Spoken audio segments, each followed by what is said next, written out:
please subscribe and don't forget to press the bell icon to get notified whenever we upload a new video. हमने देखा है पिछले 6 महीनों में जो अच्छा है वो बहुत अच्छा हो गया, जो गंदा है वो तो कचरा हो गया।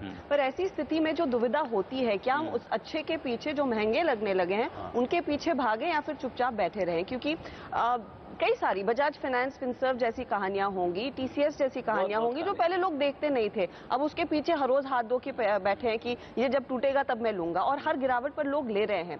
तो जो कैपिटल प्रोटेक्ट करने की कोशिश में इन दिग्गज स्टॉक्स को चेज किया जा रहा है, वो रणनीति काम करेगी? कभी भी आप स्टॉक को चेज करेंगे तो आखिरी में आपको थकना पड़ेगा, आपको नहीं बनेंगे पैसे उसमें ऑप्टिमल। आपको see you have to go by your own philosophy कि भाई आपके लिए क्या वैल्यू है, what is the right way of making money. आप पिछले 10 साल में आप कैसे पैसे कमाए, वही तरीके से आपको बनाना पड़ेगा। बाजार डजंट हैव मेमोरी। बाजार को कुछ नहीं मालूम, मतलब उसको घंटे तक भी मेमोरी नहीं कि पिछले घंटे क्या किया उसने। वो लगा हुआ काम पे, वो रोज सवेरे खुलता है, अपने हिसाब से काम करता है। वो आप लोग के पास मेमोरी है, हमारे पास मेमोरी है कि मैं यहाँ इतने में खरीदा था, इतने में बेच दिया, मेरा 10 करोड़ का पोर्टफोलियो था, 5 करोड़ हो गया। ये सब आपकी मेमोरी, बाजार को कोई मतलब नहीं। तो you have to keep doing your way कि भाई आपको क्या समझ में आता है, क्या चीज काम करता है।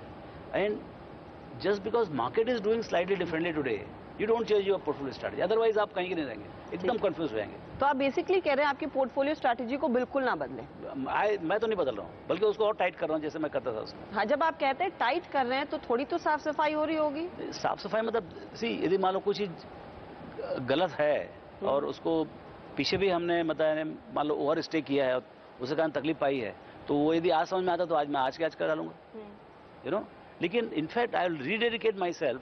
यदि मान लो मेरे पास 20 कंपनी है और आज पोर्टफोलियो में सब देखते देखते 25 हो गई, I would rather bring it to 20 again. हाँ, उस टाइप का। दैट इज माई स्ट्रैटेजी कि मेरा फोकस स्ट्रैटेजी है।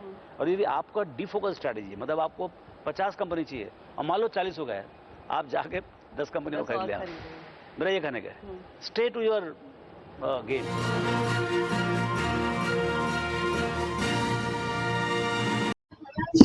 नमस्कार दोस्तों, स्वागत है आपका एसओसी चैनल में। आज हम एक कंपनी का एनालिसिस करने जा रहे हैं। अभी देख लो, लेटेस्ट में ये कंपनी का शेयर का चार्ट अपने 50 डेमा के पास में आया है।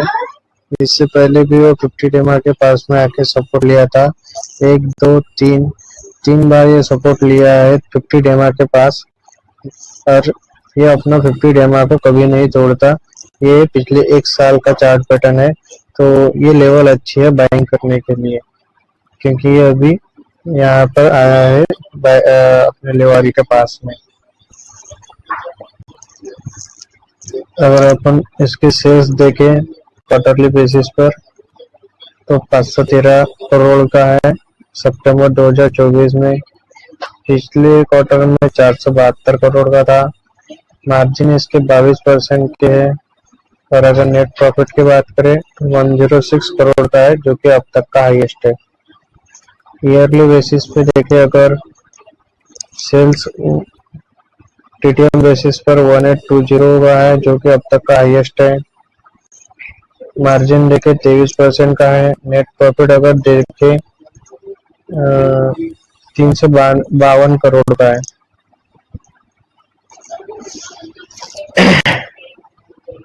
शेयर होल्डिंग पैटर्न अगर देखें अपन तो एफआईआई में इसमें सितंबर 2024 में 11% से 13% अपनी होल्डिंग बढ़ाई है। डीआईज में 3% से 6% बढ़ाई है, और पब्लिक 24% से 20% पे कम हो गई है। मार्केट कैपिटलाइजेशन देखे तो 23,000 करोड़ की है।